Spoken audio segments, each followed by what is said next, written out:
Welcome to Live, Life Inspired Views for Every Day. My name is Chris Meyer, and I'm a curious soul. Who are you? Hmm. Who do others say you are, or how do they describe you?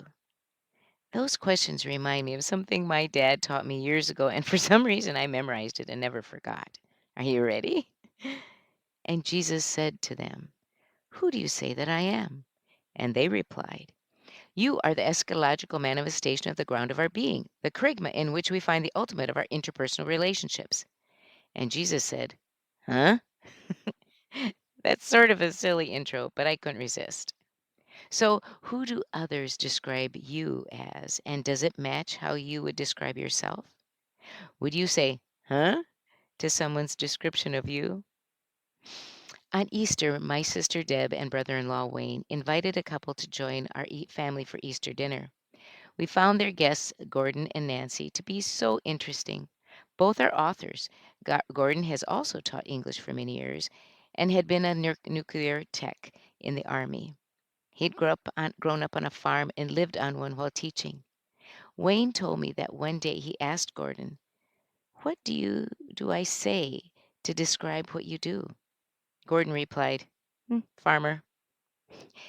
Spent the greater part of his life in other careers, but he wanted to be known by the role in which he found so much joy and purpose. Someone else said one time, "Things that excite you aren't random, they are connected to your purpose." When I was a school counselor, I used to ask my students, "When you walk by someone you know, what words would you like them to think about when they see you?" I wanted students to be mindful of the kind of characteristics and impressions they leave on people by their actions and their words. But there are experiences and interests and skills and gifts that also can be used to describe us. I am wondering if the main person who needs to know that description is really us. So, what do you like people to say when they describe what you do? Who you are?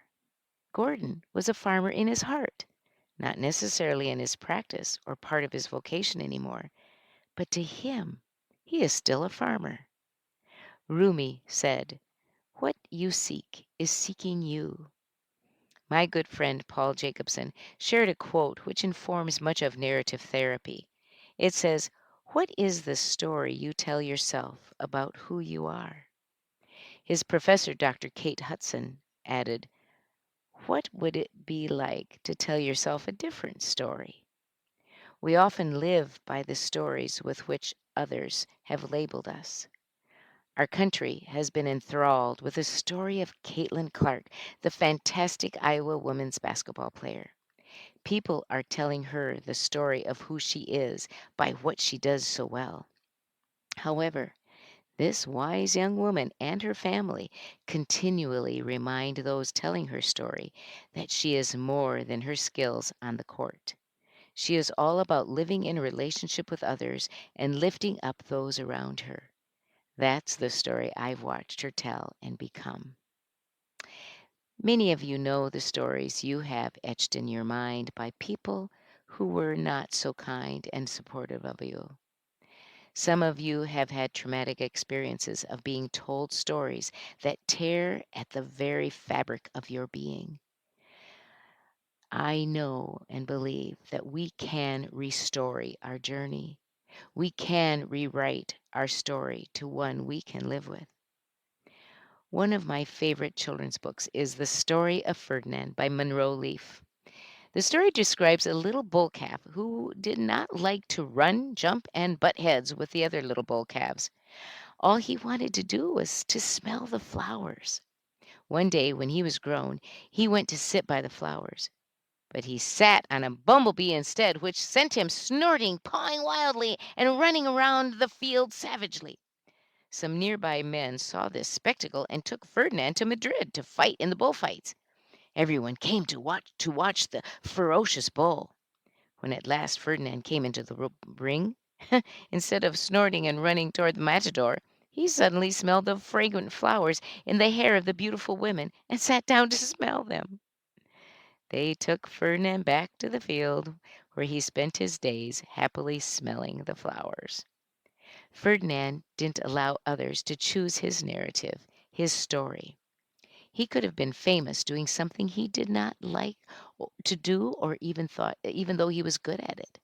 He chose to follow what excited him, his joy.